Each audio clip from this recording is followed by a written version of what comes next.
Hello, ये जानी आढळ स्वामी भक्तीला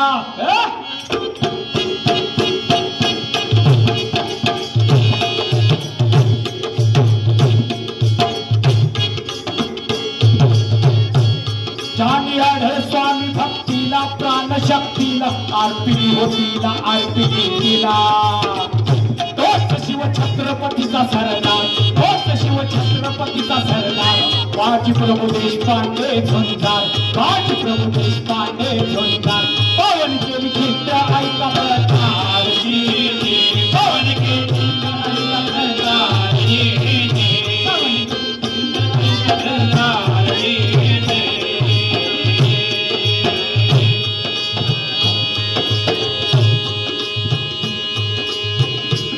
प्रकार वधानंतर बांधवांना लक्षात घ्या, प्रतापगडाच्या पायथ्याला छत्रपती शिवरायाने आदिलशाही सरदार बलाढ्य असा अफजल खान याचा कोटळा बाहेर काढला आणि प्रतापगड वाई ते कोल्हापूर पन्हाळगड असा प्रदेश फक्त 18 दिवसांमध्ये छत्रपती शिवरायांनी आपल्या आधिपत्याखाली घेतला, जिंकून घेतला.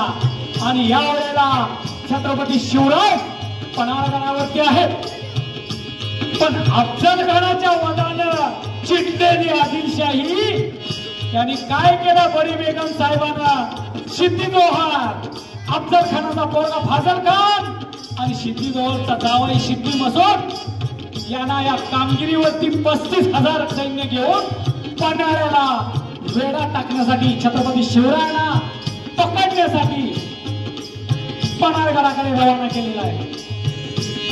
सिद्धी जोहर व फाजल खान, सिद्धी जोहर व फाजल खान विजापुराहून आले धावून कशाला?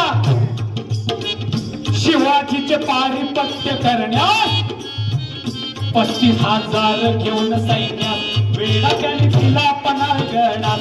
शिवाजी राजांनी अशा समयात बाजी प्रभूंच्या घेऊन साह्यात अवघे घेऊन 600 मावळ्यास मध्यरात्रीच्या ऐन सुमारास हिकमतीने वेढा फोडून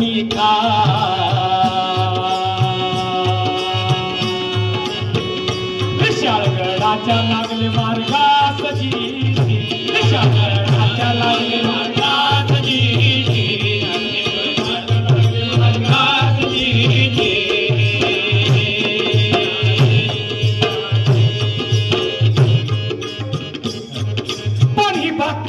सिद्धी जोहर व फाजल खान यांना समजतात ते संतापानं बेभान झाले.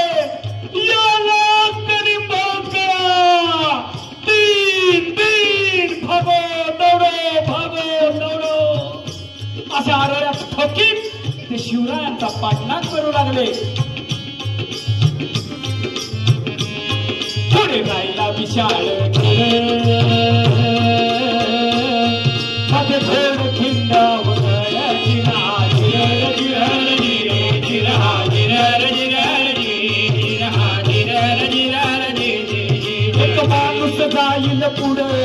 एक माणूस जाईल पुढं अशी वाट विकट अवघड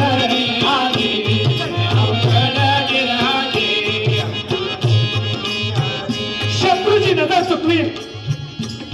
घोडखिंडीमध्ये छत्रपती शिवराय पोचलेले आहेत. घोडखिंड चिंचोरी जागा आणि या ठिकाणी पाठीमागून शत्रू आपल्या मागावरती येतो आहे असं पाहिल्यानंतर बाजी राजांना म्हणत आहेत, राज शत्रू मोठी अफाट फौज घेऊन आपल्या मागावरती येतो आहे. तेव्हा आपला या फक्त 600 मावळ्यांशी या शत्रूशी मुकाबला करणं शक्य नाही. यातल्या निवडक मावळ्यांना घेऊन आपण विशाळगडाच्या मार्गाने जाऊ. मी निवडक मावळ्यांना घेऊन या खिंडीमध्ये शत्रूचा मुकाबला करण्यासाठी थांबतो आहे. या वेळेला राजे बाजीला म्हणत आहेत, नाही बाजी, मी सुद्धा तुमच्या बरोबर या खिंडीमध्ये शत्रूचा मुकाबला करण्यासाठी थांबतो आहे. पण या वेळेला काहीसे संतापून बाजी राजांना म्हणत आहेत, राज लाख गेले तरी चालतील पण लाखाचा पोशिंदा जिंदा राहायला पाहिजे राजे. आपण विशाळगडाच्या मार्गाने जावं. आणि या वेळेला मात्र शिवाजी राजांचा नाविलाज झालेला आहे आणि निवडक मावळ्यांना घेऊन राजे विशाळगडाच्या बाजूला निघालेले आहेत. आणि या खिंडीमध्ये बाजीप्रभू निवडक मावळ्यांशी या ठिकाणी लढण्यासाठी थांबलेला आहे. बाजीच्या ऐकून शब्दाला बाजीच्या ऐकून शब्दाला राजांचा कंठ गाठला. गाठल्या कंठाने आपला जाता जाता कथिले बाजीला बाजी पोचल्याची वरती तुम्हाला तो करू विशाळगडाला.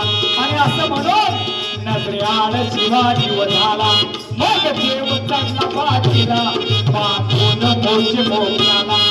आणि तल पवले तिरंदाज लोकाला.